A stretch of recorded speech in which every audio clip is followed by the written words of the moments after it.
আজকে আমি তোমাদের ইংরেজি বইয়ের ইউনিট 3 এর 4.1 জিজ্ঞেস করতেছি। দেখো এখানে লেখা আছে fill in the blanks with correct preposition. At অথবা ইন বসিয়ে আমরা এটা পূরণ করব। She is walking dash the park. দেখো সে হাঁটতেছে, এটা এখানে কী হবে? কে পারবে একজন বলো? She is walking in the park. তাহলে ইন কেন হবে? ইনের একটা অর্থ কি বলছিলাম? মধ্যে। তাহলে পার্কের মধ্যে সে কি করতেছে? হাঁটতেছে। তাহলে এখানে মধ্যে হাঁটতেছে, এই জন্য ইন বসাবো। এবার পরেরটা বলো, উই স হিম সিটিং। এটা আরেকজন বলো।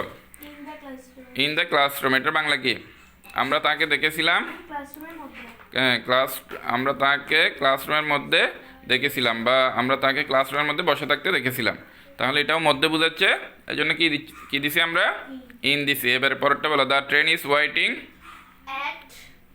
At the station. এখানে অ্যাট কেন বসছে?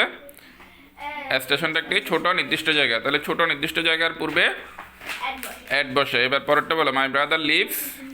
পরেরটা বলো, my brother leaves at Kapasia in Gazipur. এটা নিয়মটা বলো, এটা নিয়মটা কে বলতে পারবে? এটা কোন নিয়ম? হ্যাঁ, ছোট জায়গার পূর্বে অ্যাট হয়, বড় জায়গার পূর্বে ইন হয়। এখানে গাজীপুরটা বড় আর কাপাসিয়াটা ছোট। এবার পরেরটা বলো, let's meet at 5 p.m. at the library।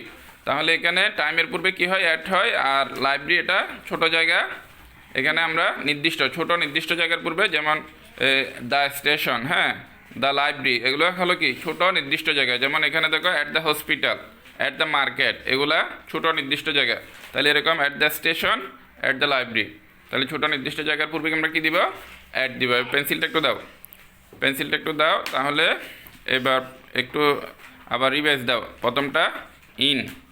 প্রথমটা কি দিলাম আমরা?